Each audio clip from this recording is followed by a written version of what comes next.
Guys, I don't know exactly how this game plays out, but I know it's going to be a real treat because I saw part of this game on stream, and I know kind of how the later stages of it play out. So let's talk a little bit about how we get there. I'll introduce our players. Up here at the top right, we have Alicia losing out to ASD's really unusual timing attack last game. And of course, ASD FXO down here at the bottom left. Now let's talk a little bit more about last game while we get this game up and going. The map here, of course, is Metropolis, for those of you guys who don't know. You can look it up. I'm not going to talk about it too much.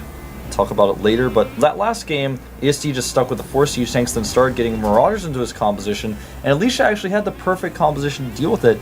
He needed to catch the tanks unsieged and unfortified. Instead, he kind of ran in with a terrible attack. He sent some of his Zelts in, they died, then he was like, well, I guess I have to go now, and then he sent all of his units in.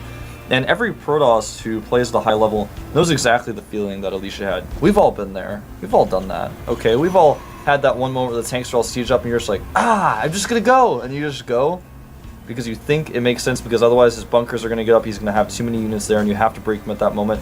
But half of Alicia's units were like behind a Nexus before he even attacked.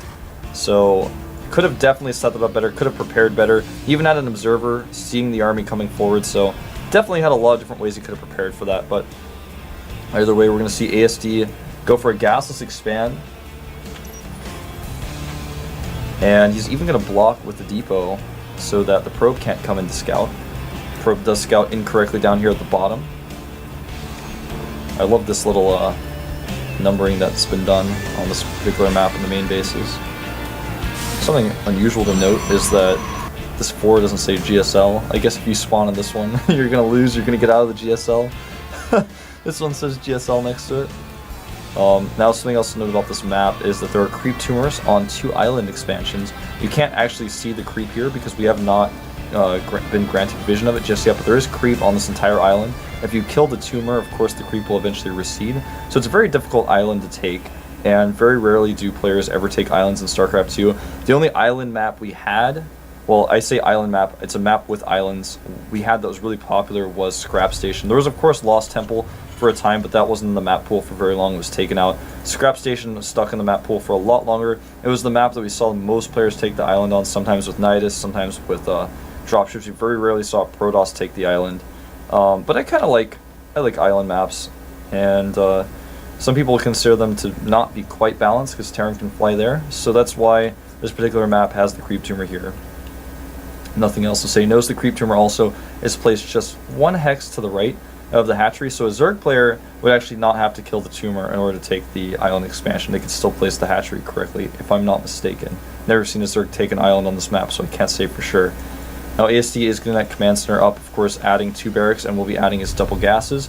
There's some debate as to whether you should add the double barracks or the double gas first.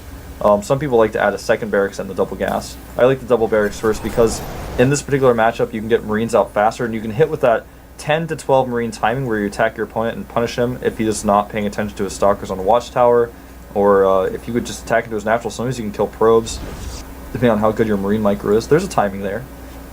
And this SCV sneaks past the stalker. ASD doing a great job with his SCV scouting in this particular best of 3. Does get shut down from seeing what's going on in the main, but seeing the Nexus alone is going to be enough for him. He may not even make a bunker here, because quite frankly he doesn't absolutely have to. Let's get the super fast eBay, which is not only going to allow him to get good upgrades very quickly, but will allow him to make a missile turret in case there's a fast DT follow-up. This probe's not going anywhere. But the probe was able to scout the Marine count as well as the command center. Now as you can see here, he's got 8 Marines in this particular group. Not going to go with the 10 or 12, just going to go with the 8. Can put some pressure on here. The stalker won't be able to hold the watchtower. You may be able to damage some of these Marines, but if he doesn't pay attention, he can lose a lot of hit points.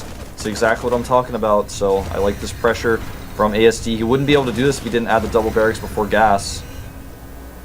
Now he's got control of the watchtower. The stalker has to be very careful. Nice control though by Alicia, not taking any damage. He's damaged several Marines here, as you can see. 2 Marines taking 2 shots. And even now, another one taking some more shots. So nicely done by Alicia. And ASD is surprisingly not being more aggressive with these Marines. Even with perfect micro, you're going to take hits from the Marines at that count. Alicia's robotics has finished up now. He's going to warp in a few more zealots. Now the question is, will he take double gases here, or will he do what Parting has been doing, add a third gateway or a third nexus, and then power up to a ton of gateways to pressure his opponent? Of course, since he took a robo, that's very unlikely. Doesn't really make sense to do that when you take a robo. You've spent too much gas on that. Meanwhile, ASD actually making a second bunker because he's not quite able to see what his opponent's up to. He's even going to go up to 3 bunkers because he doesn't know what Alicia's really doing. He doesn't know how many gateways have been made. He doesn't know if there's a robo. Makes sense, but Alicia's actually playing very passively right now, getting double forges. And he's looking overall pretty solid. Got the double forges. His composition is coming along nicely. He's got his double gases going up here as well. He's going to need those, of course, to support his forge. Notice the gas for ASD is quite significantly higher. He's got about 400 to 200. The reason being is because he's not yet at his factory. He's just now doing so. He wanted to add that factory earlier, and of course get stim, combat shields, and things like that out. But he's been so preoccupied with making these bunkers and being prepared to defend, making as many units out of these as possible, that he kind of delayed his gas a little bit. He had to use 400 minerals on these bunkers, and you know, even if he has the gas for a factory, he still needs that 150 minerals. Rocks going down now for Alicia. As you saw, the observer will scan and kill. The second one will come in here, and even if he scans and kills the second one, 2 scans being used is pretty good for Alicia. And we may see these bunkers salvaged. Only 2 of them. I like that he keeps 2 of them alive. This observer does see all, and in fact he's going to salvage a 3rd one, just keeping 1 bunker alive. Interesting. And this rock's going down. Right now the upgrades 1-1 are being chrono boosted out. I do not believe, yeah, he just has +1. He's being their armor now. This +1 timing with just a few Mirage in the mix, in total 3, is going to be pretty tough to hold for Alicia, but he's got a lot of force field energy. And I think ASD has just barely missed his timing for this. He's not going to be able to really pressure with it anymore. Has to go home now, but he's taken the towers. He also has an SCV over here to spot for the 3rd base of Alicia, so he knows that has not yet been taken. Notice the timing on the Twilight Council and the 1-1 again is going to line up really nicely. Starts Blink to help deal with drops because he knows that around this timing the reactor on the factory should be done. He should be switching over. Wow. Look at all these timings by both these players are so crisp. I think the exact right timings they should be. Now Robotics Bay finishing up, of course, here. And this is actually a really good way to know if you're doing your build at the right time, is with your observer. When you see this reactor finish on the factory, your robotic support base should have already started by then. If it is not, you're in trouble. You're going to need that Colossus support, or you're going to need a ton of gateway units. You're going to need charge, for example, to deal with this. If you have neither of those by the time that reactor is done, you're going to be in trouble. If you have a 3rd base up, and you're powering off of that, you may be able to hold pressure with the 3rd base with that extra economy, just with the extra units alone.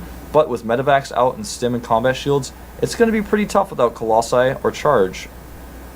So just, that's something to think about. It's a good benchmark for Protoss players. And for Terrans as well. If his robotic support bay is done, and you don't have this done yet, you've done something wrong. You've missed your factory timing. Your factory was a little bit too late. Now, Armory is going up here, of course, still 1 engineering bay, no second one as far as I can tell for ASD. Similarly to last game, he didn't get fast double E-bays, didn't even get a second one at all that last game.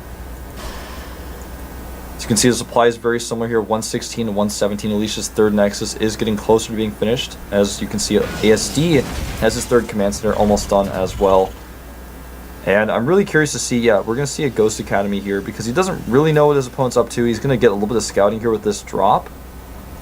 And nice positioning by Alicia with these Stalkers. He does not, however, have enough to stop this dropship. And that was a little bit weird. He didn't commit there, just lost a dropship. Could have lost a dropship, maybe 2 drops, but then killed all the Stalkers and then killed the robotics. A pylon then gotten out of there with the units he dropped. But he wanted to play it a little bit more conservatively. These Marines are going to run in here and hit the Nexus. Obviously, this Marine's already scouted that. The rocks have been killed, so it should be really easy for him to defend this. But he's probably going to lose 6 to 7 probes here when this attack hits. These dropships still hovering around. He's trying to avoid the Stalkers. Marines are going to stim. Surprisingly, running in here. Oh, that's because these rocks aren't destroyed. Running in a weird angle, and let's see. He'll probably get 6 or 7. 2, 3, 4...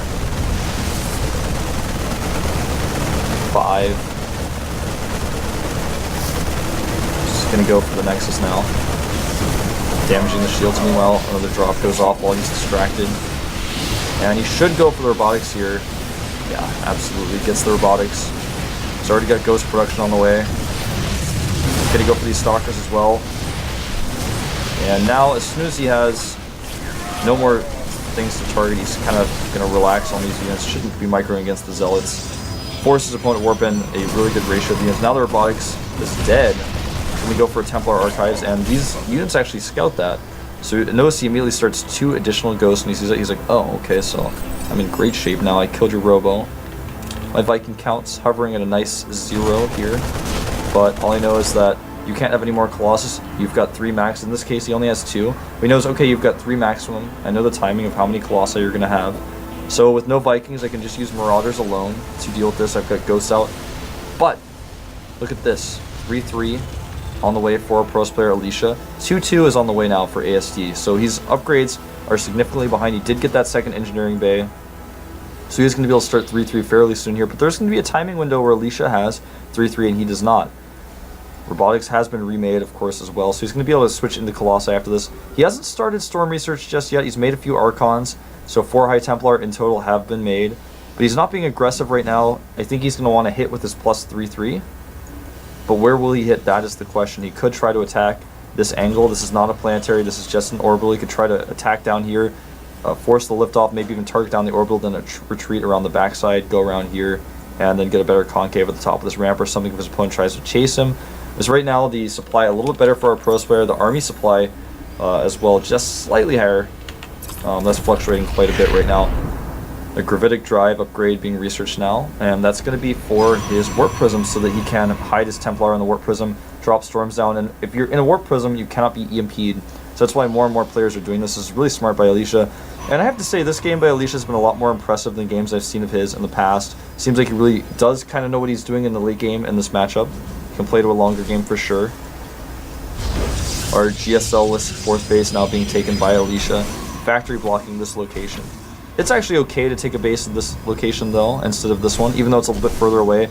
It is on a high ground, and it's kind of easier for your opponent to drop it, but harder for him to attack on the ground, so he has to put his units in dropships to attack that location. You can see the supply is very similar for these two players. That 3-3 window has been reached for a Pros player. He's not using it though. He is getting +1 shields. 3-3 is on the way, as well as +1 ship weapons and additional starports for ASD right now. He's going to take a 4th base up at this location, which is going to be relatively vulnerable right now, especially since he hasn't even killed these rocks just yet. And Alicia, the second can be set of his rocks. They have not been destroyed. Looks like this factory was not lifted, was taken out by that zealot. Alicia does have 1 Templar here. With Storm, he can actually storm units that warp in and use his pylon to finish off the weakened units. And now finally we're going to see Alicia move out with these zealots. He may make a planetary here as soon as the zealot is spotted, but it's not going to finish in time with this army coming over here. We may have an engagement. The center tower is going to be taken out. Oh, a lot of zealots charging there. Ghosts at the front. This command center may... Yeah, there it is. Be made into a planetary. Needs to do that. Ghosts are going to take out this zealot easy. And this pylon, I guess. The zealot has actually taken out half of the command center's hit points. Actually, it's about 1/3. Drop does come in here since he takes out the pylon, even though he was stormed. He's going to be able to maybe get this Nexus. Yeah, he's going to get it. Wow. Nice control by ASD. You can see here as the compositions have developed into their maxed out balls, neither player can really alter their composition, but you can see these additional modifications being made: +2 shields, more infrastructure being added, +1 ship weapons. He's going to get +2 ship weapons probably immediately after this. So the infrastructure could have been added here a little bit more. Zealots have been dropped in the main here. It's not that significant. As most Pros players will also know, Zealot drops are usually very insignificant. But it looks like he did a little bit of harassment, but ASD is just going to put turrets down. Stop that from happening in the future. This base has not been remade. He chose to make it here instead. Dark Shrine going down. Like I said, more infrastructure being added. The second robotics, so he can make double Colossus at a time when he loses his army. Adding more gateways. Now finally the extra barracks are being added for ASD. He's getting personnel cloaking. Wait, is it actually personal cloaking? Did they change that name? Wait a minute. This may be because I have a weird version of StarCraft on this computer. Used to be personnel cloaking. I used to always make fun of cast for saying personal cloaking, but actually it is personal cloaking. I just found out the truth. Guardian Shield goes up here, a huge clump of units he has to be careful, and he's not using that Warp Prism to protect his High Templar, and that storm actually hit absolutely nothing. Gotta be very careful with snipes outranging storm and feedback. So difficult to use your High Templar against ghosts. They need to be in a Warp Prism. He may have even lost that Warp Prism earlier. It looks like that is the case. I don't see it anymore. This base does have a turret up, so you cannot use Dark Templar to harass it. In the meantime, another drop up here at the top is going to be cleaned. And the Dark Templar look like they're going to target down. Oh, he gets a ghost with the Dark Templar. Nice EMP takes out the Dark Templar though. And I like they use that instead of scans. You can see he's adding more orbitals here. Look at the resources for our Pro player Alicia though. He's got a lot more right now. A lot more. 4,000 to 2,000. Gas hovering around the same amount. Composition right now for both these players: 4 Vikings, 35 Marauders, 47 Marines, and just 5 Ghosts against 30 Zealots, 2 Immortals, which aren't going to be very useful in a fight, 2 Archons, a small number of Colossus, but just enough to make a difference, 3, quite a small Stalker count though, and 7 High Templar with just a few sentries in the mix for Guardian Shield. I love this Dark Templar harass. He's forcing scans. He's also just killing off Ghosts whenever he can.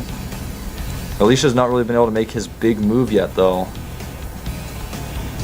Oh, this actually makes me scared when I see stuff like this. I'm like, oh, please. Please, you don't even have an observer. Okay, there it is. What if a ghost just came by and EMP'd all those? Gotta be very, very active about splitting your High Templar. There he goes. He looks like he wants to hold this tower. And he appears to be very content to split map here.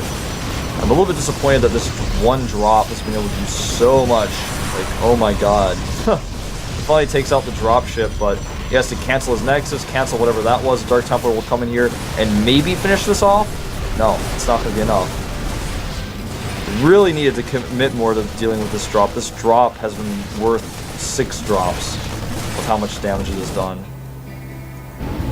Now, as far as the shield upgrades go, yeah, we're getting +3 now, so he's going to be at 3/3, adding again more infrastructure, more gateways. So when he loses his army, he can try to Zerg-style remax. It never quite works like that, but you can try to do that, remax as quickly as possible. In PvT though, usually, if you lose the one big fight, there's no way to come back. Even if you had unlimited production and unlimited money, you would just lose because the Terran army is so quick. With the concussive shells, with how quickly the units deal damage, it's impossible to come back in it.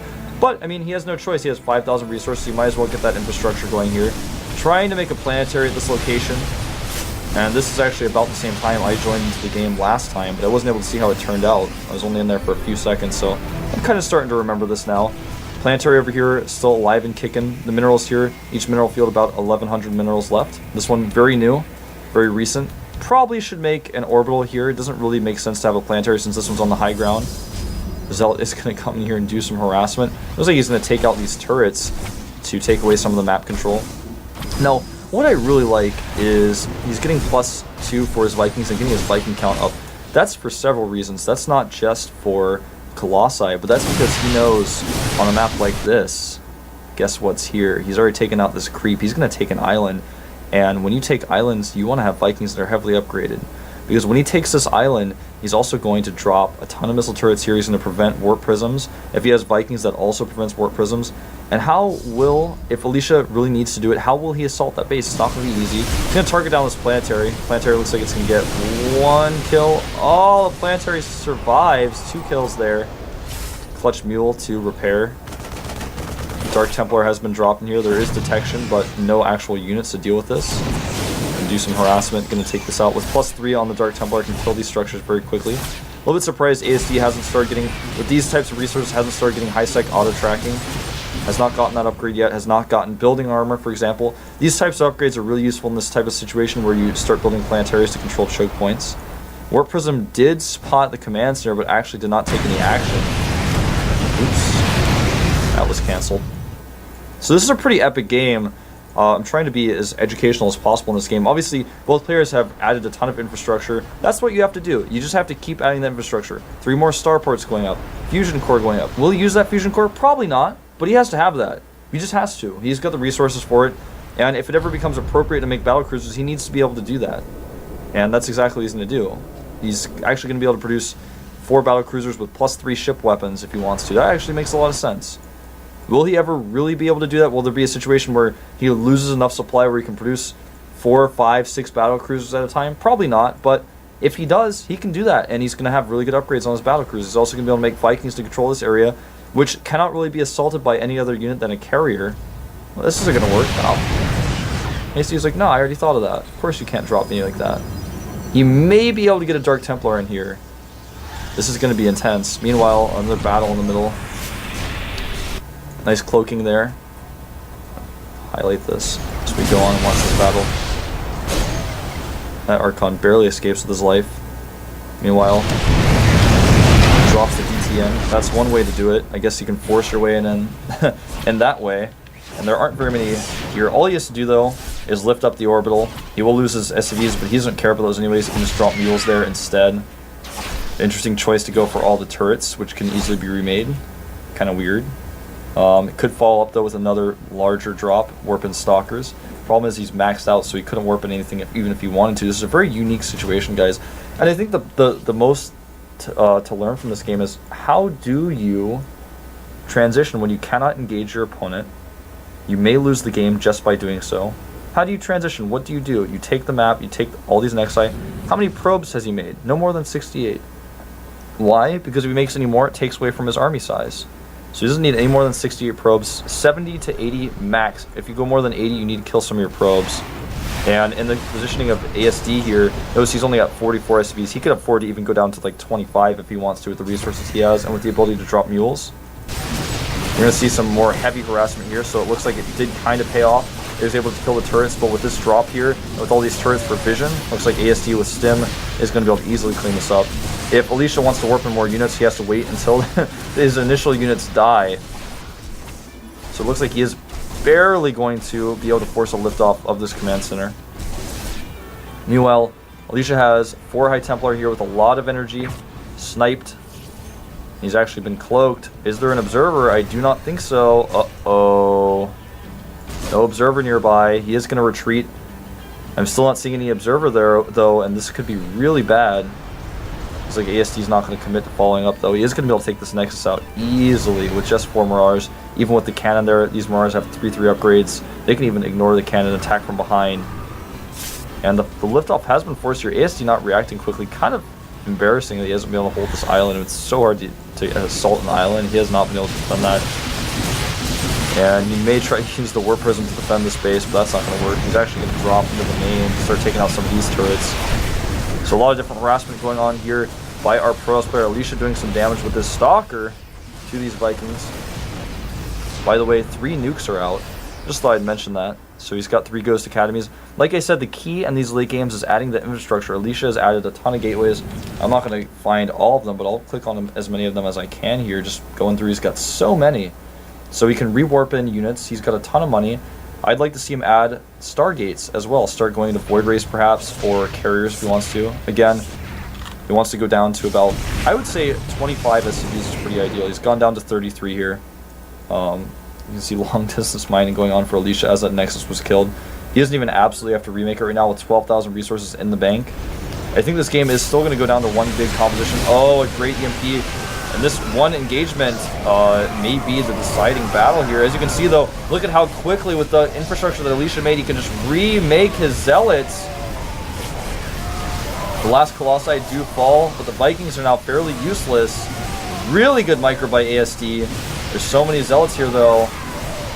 And as you can see, look at the remaxing. 4 battle cruisers immediately started, and Marauders and Vikings following up as well.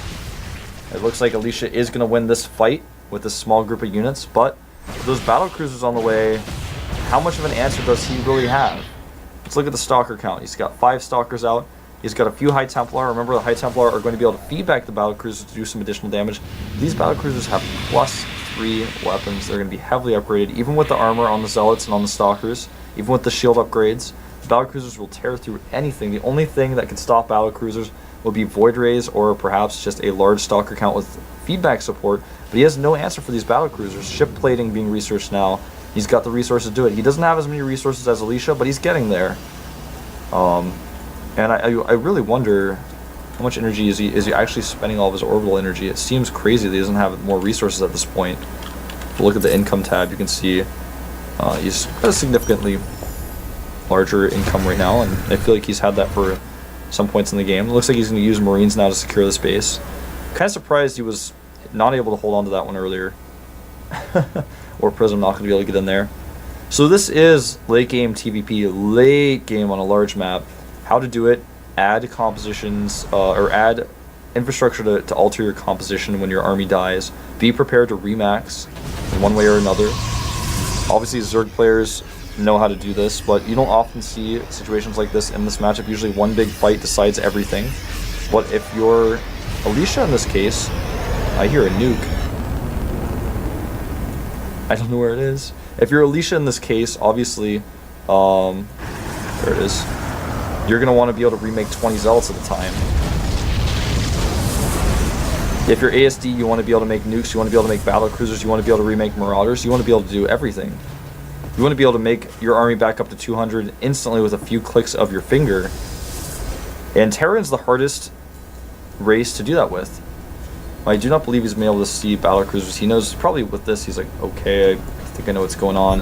But he hasn't added that many stalkers in the mix. Look at this, there's just so many battle cruisers. This is more battle cruisers probably than anyone has ever seen in StarCraft. 6 in total, with a few more about to pop out. Put them up to 7, 8. Battle cruisers do not have Yamato research though. +2 ship plating on the way. And the stalker count for Alicia looking pretty insignificant right now. He has seen the battle cruisers, but he can't even alter his composition because he's maxed out with the units that he cannot really fight the battle cruisers with. He needs these zealots, so he can't sacrifice them. The only unit that he really doesn't need here, ironically, is the Immortals and the Archons. Those are the most two useless units in this composition right now. The Archons can do an okay amount of damage to the battle cruisers and kind of stack up with all these units, but with this many ghosts in the mix, the Archons just probably won't close the distance. They just probably will not. More SCVs being tossed here. It's going to go down to with 9 more. He's going to have like 24 SCVs. For a Protoss player, he's still got the 67. Protoss cannot afford to throw probes like that. He needs to have those 67 still mining. But look at that. He's remaxed. He's been able to sneak out an extra battlecruiser by throwing away those 6 SCVs. Oh man, I actually just cannot see Alicia winning this game. His opponent has just been able to alter his composition so much better. How many units did he hit with that EMP? Looks like he wasn't able to get it off. Nice control by Alicia. That same Marine drop is going to be defeated by cannons. Does force his army out of position. ASD, a nice turret ring over here. He's going to continue to mine from this expansion at the top left. The Protoss player has not yet decided to take an island. He has checked to see if this island is taken. Just deciding not to get the island. It's not absolutely necessary. It's much better for a Terran to attempt to take an island than a Protoss. It's hard for a Protoss to attack an island, and it's easy for a Terran to attack an island. So for that reason, it's much easier for a Terran player. I'm actually losing my mind casting this game, guys. I don't know what's going to happen. I mean, we've got 3 more battlecruisers on the way. It's going to put us up to 10. There are 2 nukes out still. 5 High Templar that desperately want to feed back these battlecruisers. Notice at maximum energy you have 200. That takes out about 1/3 of the hit points of the battlecruiser. Dropship barely gets away. But there are so many cannons here. What's he going to do? Not a whole lot. He's going to have to sneak around this side. There's literally not enough space for this dropship to get around here. He's going to have to drop here and attack cannons. Not going to work. More robos being added. Dark Templar being warped in somewhere. Not quite sure where. It's hard to say. This map is like there's so many things going on right now. Like I said, the drop, not able to accomplish a whole lot there, so he has to go here.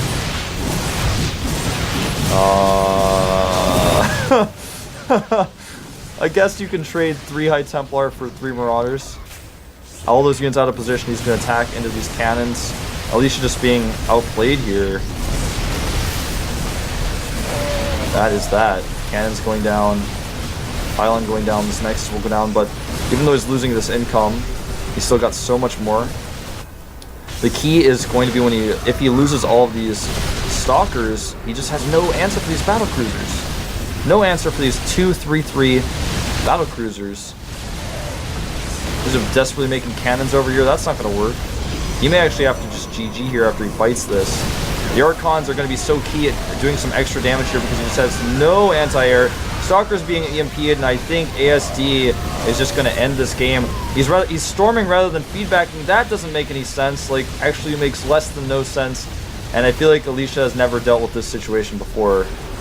In fact, I've never dealt with this situation before. Battle cruisers do remain alive here.